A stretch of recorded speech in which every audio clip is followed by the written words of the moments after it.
शेखर ई study में आप सभी का स्वागत है।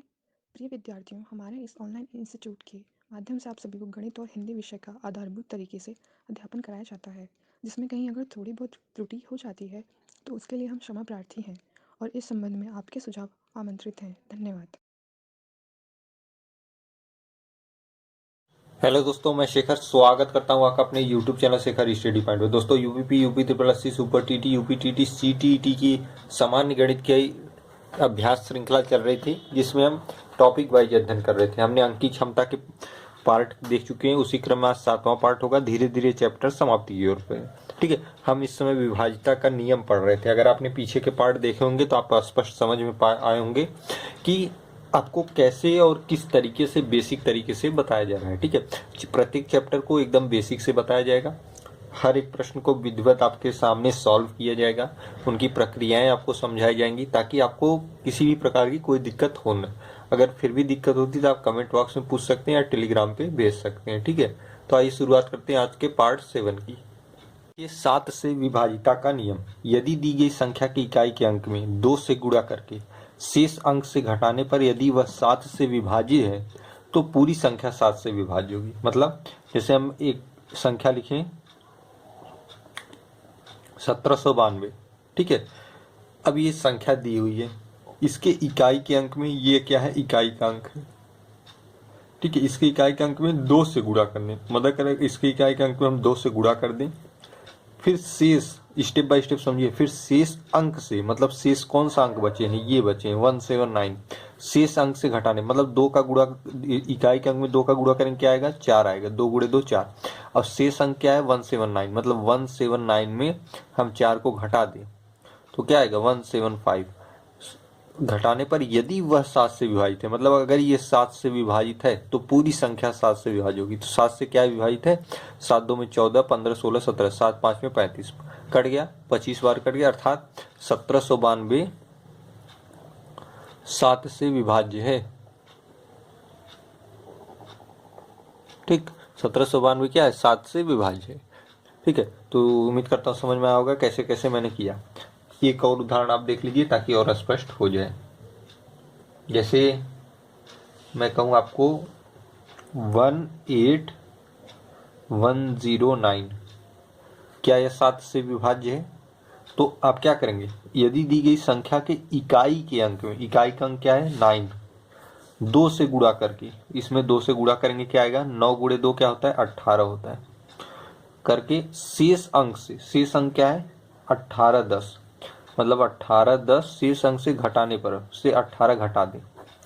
यदि वह 7 से विभाजित, 18 घटाएंगे 10 में से 8 गया 2, फिर 10 में से गया 9, यहाँ 7 और 1 1792। देखिए यही आए ना 1792। 1792 क्या है 7 से विभाज्य है, तो यह पूरी संख्या, मतलब आप कह सकते हैं कि 18109 यह 7 से विभाज्य है। ठीक है, क्योंकि इस पूरे शर्त को यह फॉलो कर रहा है। ठीक है, तो इसी तरीके से आप समझेंगे। आपके अगर एग्जाम में क्वेश्चन आएगा तो आप पूरे को नहीं डिवाइड करेंगे, ऐसे डिवाइड करेंगे बहुत समय लग जाएगा। सीधे इसमें 2 का गुणा करिए और इस शेष संख्या से घटा दीजिए, छोटी हो गई। अब अगर विभाज्य है तो विभाज्य हो जाएगी। ठीक है, 8 से विभाज्यता का नियम अगला है यह। यदि दी गई संख्या के अंतिम 3 अंक 8 से भाज्य है, मतलब कोई संख्या दी है उसके अंतिम 3 अंक 8 से भाज्य है तो संख्या 8 से पूर्णतः विभाज्य होगी। मतलब यदि दी गई संख्या के अंतिम 3 अंक 8 से भाज्य है तो संख्या 8 से पूर्णतः विभाज्य होगी। अब ये कौन सी है, देखिए कोई एक संख्या का उदाहरण लिखिए 186,240। ठीक है, 86,240। अब मैं पूछूं कि क्या 8 से विभाज्य है, क्या 8 से विभाज्य है? तो आप क्या करेंगे, 86240 को 8 से भाग दे देंगे। ठीक है, 8 से भाग दे देंगे, लेकिन इतना तो समय लगेगा। तो इसको देखिए, यदि दी गई संख्या के अंतिम 3 अंक, मतलब ये 240 8 से भाज्य है तो संख्या 8 से पूर्णतः विभाज्य। तो देखिए 8 3 में 24, मतलब 30 बार में पूरा कट जा रहा है। अर्थात हम कह सकते हैं कि 86,240 8 से पूर्णतः क्या है, विभाज्य है। 8 से पूर्णतः विभाज्य है। 86,240 8 से क्या है, पूर्णतः विभाज्य है। ठीक, तो इस तरीके से प्रश्न को सॉल्व करते हैं। तो उम्मीद करता हूँ समझ में आ गया होगा। एक एग्जाम्पल मैंने दिया, आप अगर समझ पाएंगे तो बहुत आसान है। अंतिम 3 अंक को भाज्य करना है, अगर भाज्य हो गया तो पूरी संख्या क्या है, विभाज्य है। एक मैं आपको क्वेश्चन दे देता हूँ, आप लगाइएगा। 9837512 क्या 8 से विभाज्य है? ये आपको बताना है, क्या यह 8 से विभाज्य है? आप देख के बताएंगे, ठीक है। 9 से विभाज्यता का नियम आइए देखते हैं कि 9 से विभाज्यता का नियम क्या है। थोड़ा सा ऊपर कर दें, सॉरी, स्पष्ट दिख रहा होगा। 9 से विभाज्यता का नियम, ठीक है। अब 9 से विभाज्यता का नियम क्या है, कैसे इसे सॉल्व करते हैं। कह रहा है कि यदि दी गई संख्या के अंकों का योग 9 से यदि दी गई संख्या के अंकों का योग 9 से विभाज्य है तो संख्या पूर्णतः 9 से विभाज्य होगी। मतलब यदि कोई संख्या दी हुई है और वह 9 से विभाज्य तभी होगी यदि दी गई संख्या के अंकों के योग 9 से विभाज्य, ठीक है। मतलब जितनी संख्या है तो अगर उसके अंकों के योग 9 से विभाज्य है तो पूरी संख्या 9 से विभाज्य होगी। मतलब देखिए, उदाहरण से समझिए इसको। जैसे आपके सामने है 4563, पूछे क्या यह 9 से विभाज्य है?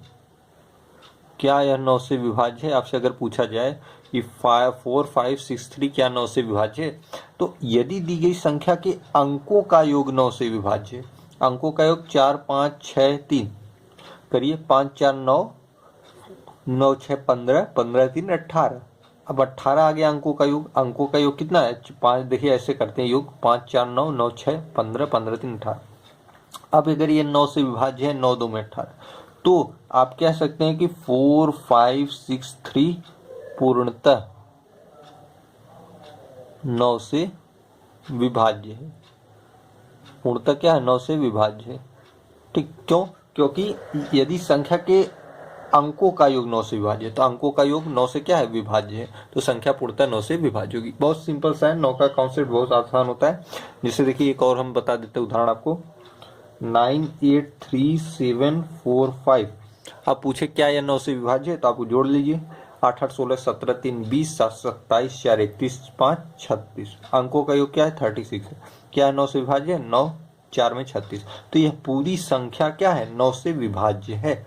ये पूरी संख्या 9 से विभाज्य है। मतलब अंकों का योग अगर 9 से विभाज्य है तो पूरी संख्या 9 से विभाज्य, ठीक है। इस तरीके से 9 से विभाज्यता का नियम होगा। आइए अगला नियम देखते हैं, विभाज्यता का नियम। यदि दी गई संख्या का इकाई का अंक 0 हो तो संख्या 10 से पूर्णतः विभाज्य होगी। बहुत आसान सा है। मतलब कोई संख्या दी हो, जैसे हम एक छोटा सा उदाहरण लें, 100, ठीक है। अगर संख्या का इकाई का अंक 0 हो, मतलब ये अंक अगर 0 हो तो संख्या 10 से पूर्णतः विभाज्य होगी। मतलब अगर आप इसे देखिए, 100 को अगर 10 से विभाज्य करेंगे तो क्या होगा, कट जाएगा, 10 बार में जाएगा, ठीक है। तो अगर इकाई का अंक, जैसे हम लिख दे कि 8940, क्या यह, यदि दी गई संख्या की इकाई का अंक 0 है, इकाई का अंक क्या है, 0 है, तो संख्या 10 से पूर्णतः विभाज्य होगी। तो इसे 10 से भाग दे देंगे। अगर इकाई का अंक भाई 0 है तो संख्या पूर्णतः क्या होगी, 10 से विभाज्य हो जाएगी, ठीक है। तो ये इसी अनुसार आपको करना है कि कोई भी संख्या हो, अगर आपको इकाई का अंक, देखिए इकाई का अंक यही होता है, आप जानते हैं, मैं पढ़ा भी चुका हूँ। तो इकाई का अंक 0 है तो संख्या 10 से विभाज्य होनी है। कोई भी संख्या, जैसे 9000, अब ये क्या 10 से विभाज्य, तो बिल्कुल इकाई का अंक जब 0 है तो संख्या 10 से विभाज्य है, ठीक है। 11 से विभाज्यता का नियम, 11 से विभाज्यता का नियम कुछ हम रूल लिखा देते हैं आपको पहले, ठीक है। दी गई संख्या में इकाई के स्थान से, दी गई संख्या में इकाई के स्थान से आरंभ करके, दी गई संख्या में इकाई के स्थान से आरंभ करके एक अंक छोड़कर सभी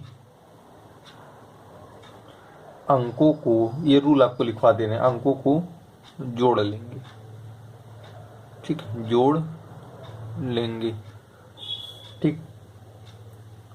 शेष अंकों को भी जोड़ देंगे। मतलब ये प्रक्रिया करने के बाद, चूंकि हम देखिए दी गई संख्या में इकाई के स्थान से आरंभ करके एक अंक छोड़कर, मतलब एक अंक जो छोड़ेंगे वो शेष तो बचता जाएगा ना, तो वही कह रहे हैं कि शेष अंकों को भी जोड़ लेंगे। ठीक है, अभी मैं आपको उदाहरण बताता हूं। ठीक, शेष अंकों को भी जोड़ लेंगे। अब अगर अपनी भाषा में लिखवा दें, दोनों का अंतर, अब अगर दोनों का अंतर शून्य हो, मतलब अगर दोनों का अंतर शून्य हो तो संख्या 11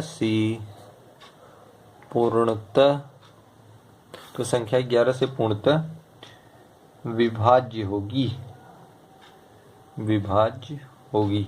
ये आपका रूल होता है 11 से विभाजिता का। किसका? 11 से विभाजिता का। जैसे आप उदाहरण देखिए, 98395। ठीक है, अब ये क्या 11 से विभाज्य है? क्या 11 से विभाज्य है? क्या यह 11 से विभाज्य है? आपसे पूछे क्या यह 11 से विभाज्य है, तो कैसे सॉल्व करेंगे? दी गई संख्या में इकाई के स्थान से आरंभ करके, इकाई का स्थान क्या है? ये एक अंक को छोड़कर, मतलब एक एक अंक को छोड़ देंगे। ठीक है, सभी को जोड़ लेंगे, मतलब 5 से शुरू करके 3, 3 से 9, 5 3 में 8, 8 9 17। शेष अंकों को भी जोड़ लेंगे। शेष कौन सा बचा है? 9 और 8, 8 8 16 1 17, 9 8 क्या होता है? 17 होता है। अगर दोनों का अंतर शून्य है, अंतर देखिए, अंतर क्या है? 17 और 17 के बीच कितने का अंतर है? शून्य है, तो संख्या 11 से पूर्णतः विभाज्य। जब अंतर शून्य आ गया, अर्थात हम कह सकते हैं कि 98395 11 से विभाज्य है। 11 से क्या है? विभाज्य है। ठीक है, तो इसी तरीके से सॉल्व करते हैं। देखिए, एक और कर दें, 40909। इकाई के स्थान से शुरू करिए, एक एक अंक का गैप होना चाहिए। ठीक है, 2 अंक की, 9 9 18, 18 4 22। ये आ गया। शेष अंक क्या है? 0 और 0, इनका अंतर 22 और 0 का अंतर क्या होता है? 22 होता है। ठीक है, जब 0 हो तो संख्या 11, इधर यहाँ पे एक चीज और ध्यान लीजिएगा, 0 या 11 से विभाज्य, यहाँ लिख लीजिएगा 0 हो या इसके बाद लिखिए 11 से विभाज्य हो। ठीक है, ये लाइन छूट गई, तो फिर उसके बाद तो संख्या 11 से पूर्णतः विभाज्य होगी। मैं इसको पढ़ दे रहा हूं। अगर दोनों का अंतर शून्य हो, यहाँ के बाद फिर नीचे आएंगे, या 11 से विभाज्य हो तो संख्या 11 से पूर्णतः विभाज्य होगी। ठीक है, ये रूल होता है। तो देखिए 22 भी क्या है? 11 से विभाज्य है, तो आप कह सकते हैं कि 40909 क्या है? 11 से विभाज्य होगी, अर्थात ये भी 11 से विभाज्य है, ये भी 11 से विभाज्य है। प्रक्रिया ऐसे ही करनी है, इकाई के स्थान से शुरू करके एक अंक को छोड़कर फिर एक अंक को छोड़कर फिर। ठीक है, मतलब इनको अलग ऐड कर लेंगे, फिर जो शेष छोड़े हैं उनको अलग ऐड करने। अगर अंतर शून्य हो या 11 से विभाज्य हो तो संख्या 11 से पूर्णतः विभाज्य होगी। ठीक है, तो यहाँ पे विभाज्यता का नियम जहां से आपके प्रश्न बन सकते हैं प्रश्न एग्जाम में, वो सारे बता दिए गए। कुछ आइए प्रश्नों को देख लेते हैं। जैसे यहीं पे प्रश्न दिया है, मैं थोड़ा सा ऊपर कर दूं, हालांकि हमने नियम पढ़ लिया है, तो थोड़ा सा ऊपर करके हम प्रश्नों को देख लेते हैं। ठीक है, यदि कोई संख्या 11 से भाज्य है तो उसके सम तथा विषम स्थानों के अंकों का योग का अंतर होगा 0 या 11 के गुणज के रूप में। वही बात हुई ना, ये क्या है? 1 3 5 ये विषम स्थान है, 2 4 सम स्थान है। तो वही कह रहा है, यदि कोई संख्या 11 से भाज्य है, मतलब वह संख्या 11 से भाज्य है, तो उसके सम तथा विषम स्थानों के अंकों का योग का अंतर क्या होगा? 0 या 11 का गुणज होगा। 0 होगा या क्या होगा? 11 का गुणज होगा। ठीक है, इस तरीके से सॉल्व करते हैं। अगला देखिए, यदि इतने का इकाई का अंक 2 हो तो स्टार के स्थान पर निम्न में से कौन सा अंक होगा? ये इकाई का अंक है, ये इकाई का अंक है, ये इकाई का अंक है, ये इकाई का अंक 2 हो। यदि इतने में इकाई का अंक 2, मतलब आपको बता दिया कि इसका इकाई का अंक 2 है, मतलब यहाँ पे देखिए गुणे का साइन है, सबका इकाई का अंक लिख लीजिए 9, इसका इकाई का अंक 6 है गुणे के साथ, फिर इसका इकाई का अंक स्टार है, मतलब अननोन है, ज्ञात नहीं है, फिर गुणे करके इस 4, तो गुणा करेंगे तो 6 4 में, या ऐसे करिए 54, 54 और 4 का गुणा करेंगे तो आएगा आपका सॉरी 54 और 4, 54 गुणे 4 फिर गुणे स्टार है, ठीक है। 4 4 में 16, 4 5 में 20, 216 स्टार, ठीक है। अब इसमें कह रहा है कि इकाई का अंक 2 है, मतलब इसमें ये स्टार के स्थान पे ऐसी संख्या है कि इसका इसका गुणा हो तो इकाई के स्थान पे 2 आ जाए। तो अगर हम स्टार के स्थान पे हम 2 रख दें तो क्या हो जाएगा 216 2। अब ठीक है, स्टार में कौन सा अंक होगा, तो अगर हम 2 रख देते तो 6 2 में 12 गुणा कर देंगे तो 6 2 में 12, इकाई के स्थान पे क्या आ गया 2 आ गया। तो हम कह सकते हैं कि स्टार के स्थान पे क्या होगा 2 होगा। भाई स्टार के स्थान पे 2 रखेंगे तो 6 गुणे 2 12 हो जाएगा, 12 में इकाई का अंक क्या होता है 2 होता है, ठीक है। तो वही कह रहा है कि इकाई का अंक 2 हो तो स्टार के स्थान पर निम्न में से कौन सा अंक होगा, तो स्टार के स्थान पे 2 होगा, ठीक है। मतलब हमें इकाई के अंक को काउंट कर लेना है, इकाई के अंक हमने काउंट कर लिया और हमारा शर्त भी है कि इकाई का अंक 2 हो, मतलब इन सबका गुणा करें तो इकाई का अंक 2 आना चाहिए। मतलब स्टार को स्थान पर ऐसी संख्या रखें कि अगर हम सबको गुणा कर दें तो इकाई का अंक 2 आना चाहिए, क्योंकि आपका प्रश्न कह रहा है। तो अगर मान लीजिए हम यहाँ 2 ही रख दें तो 4 2 में 8, 8 छंग 48, 48 का हमें 8 लेंगे, 8 9 72। अगर 72 आ रहा है तो इकाई का अंक 2 आ रहा है, इसलिए हम कह सकते हैं स्टार के स्थान पे 2 होगा, ठीक है। स्टार के स्थान पे क्या होगा 2 होगा।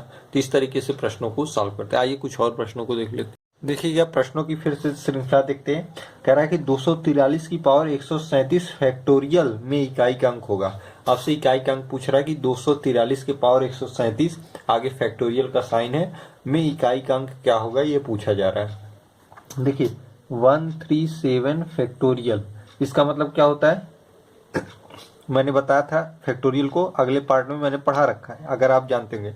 सबसे पहले एक वही संख्या लिखेंगे, फिर उससे कम करेंगे इनटू में करके, गुणे में करके, 137 के बाद 136, 135 ऐसे ऐसे घटते चला जाएगा, 3 2 इंटू 1, ठीक है। मतलब लास्ट में आके 1 तक रुक जाएगा। इसके बीच बहुत सारी संख्या होंगी। में इकाई का अंक आपसे पूछा है कि क्या होगा, तो यहाँ पे अगर हम 3 के पहले देखें तो क्या आएगा 4 आएगा, इसके पहले क्या आएगा 5 आएगा, ऐसे क्रम बढ़ते बढ़ते आएगा 137 तक, ठीक है। इतना आप जानते हैं, बढ़ते बढ़ते 137 तक आएगा। लेकिन एक कंडीशन ऐसी आएगी, देखिए 5 है, आपको 5 यहाँ पे मिला है, ठीक है, 5 मिला है और यहाँ पे देखिए 2 मिला है। जब 5 और 2 का गुणा होगा तो आएगा 10, 10 में इकाई का अंक है 0, और जैसे ही इकाई का अंक 0 प्राप्त हो जाएगा, आपसे केवल और केवल इकाई का अंक से मतलब है ये सारी संख्याओं को 0 कर देगा, क्योंकि इकाई का अंक क्या है 0। 0 से किसी भी संख्या का गुणा करेंगे वह 0 हो जाएगी। तो आप लिख सकते हैं 137 की पावर, सॉरी हम ये है ना संख्या 243 की पावर 137 का मान क्या हो गया 0। और आप जानते हैं किसी की घात 0 होती है तो उसका मान 1 होता है, ठीक है। अगर किसी संख्या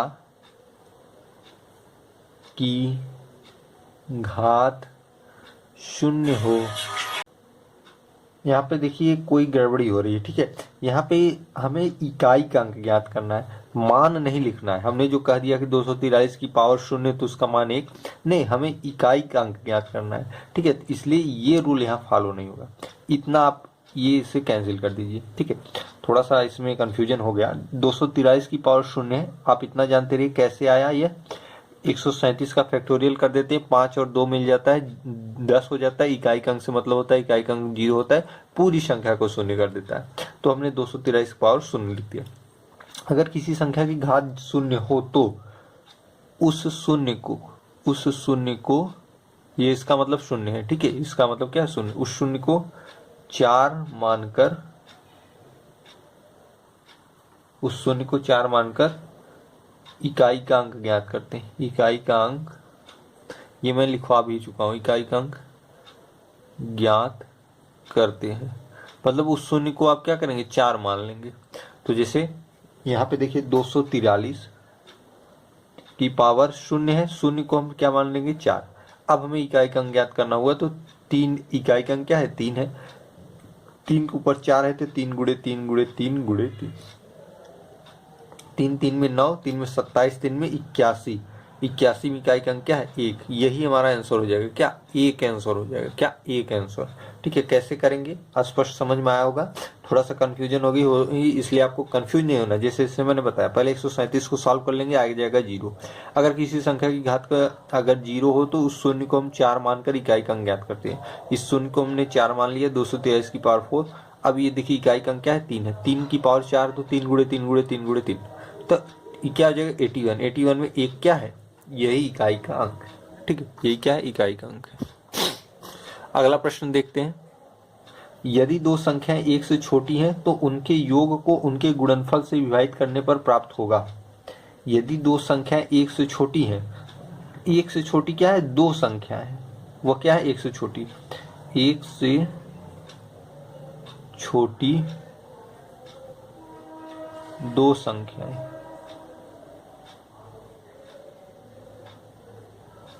एक से छोटी संख्या क्या है 1/2 और दूसरी क्या है 1/3।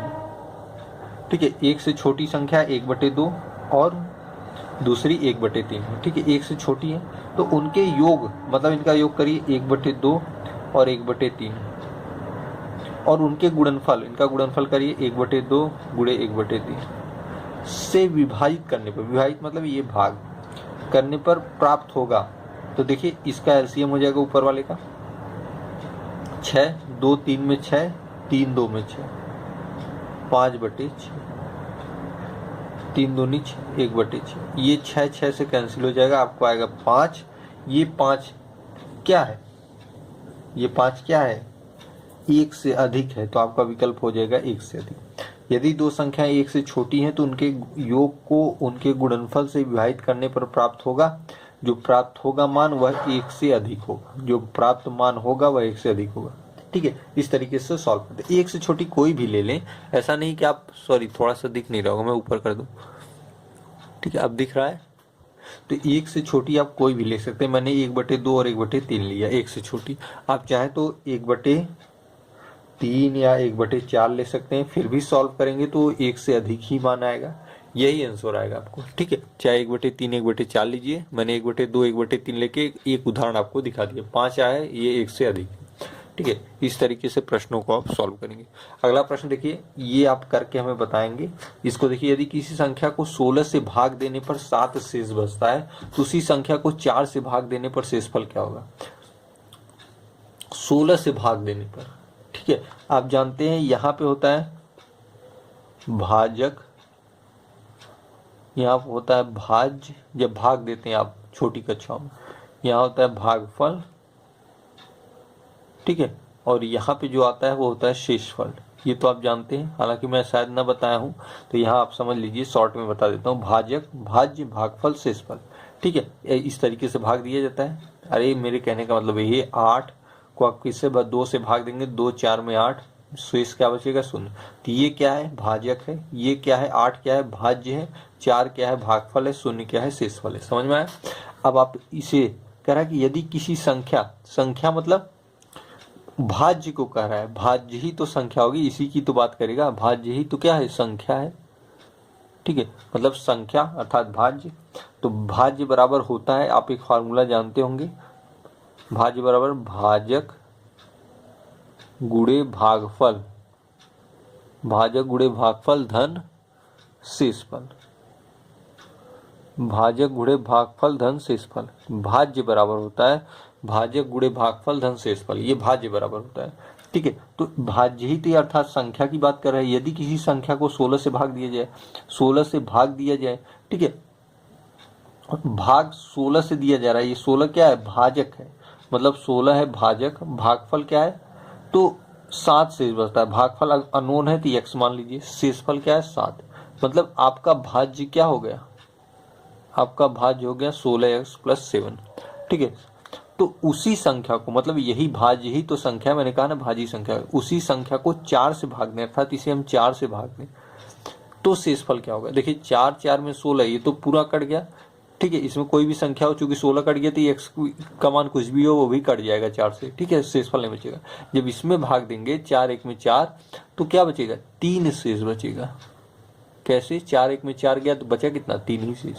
तो 3 आपका आंसर हो जाएगा। ठीक है, आंसर क्या हो जाएगा? 3 हो जाएगा। तो इस तरीके के प्रश्नों को ऐसे ही सॉल्व करते हैं। हाँ, समझने का प्रयास करिएगा, बेहतर समझ में आएगा। ठीक है, और जहाँ भी कंफ्यूजन हो आप पूछिएगा, हम बता देंगे। इस पूरी प्रक्रिया को आप समझने के लिए आप इसे समझे होंगे जो छोटी कक्षाओं में भाग होता है, भाजक, भाज्य, भागफल, शेषफल। एक फार्मूला होता है भाज्य बराबर भाजक गुणे भागफल धन शेषफल, ये फार्मूला होता है। ठीक है, ये क्या आपका फार्मूला होता है, आपने पढ़ा भी होगा, नहीं पढ़े तो लिख लीजिए। और आप जानते हैं भाज्य ही संख्या अर्थात जिसकी बात की जा रही वही तो भाज्य है। तो भाज्य, तो यहाँ पे देखिए भाज्य अर्थात संख्या बराबर भागफल क्या है? 16 है, सॉरी भाजक क्या है? 16 है, भागफल नहीं पता है, x मान लिया, शेषफल 7 है। अब कह रहा है इसी संख्या को अर्थात इसी भाज्य को हम 4 से भाग दें, 4 से भाग देंगे तो ये तो पूरा कट जाएगा, इसमें भाग देंगे तो 4 1 में 4, कितना शेष बचेगा? 3। यही आपका आंसर हो जाएगा। तो आज की वीडियो में फिलहाल इतना ही रखते हैं। इस क्वेश्चन को आप सॉल्व करके हमें बताइएगा। अब मिलते हैं अगले पार्ट।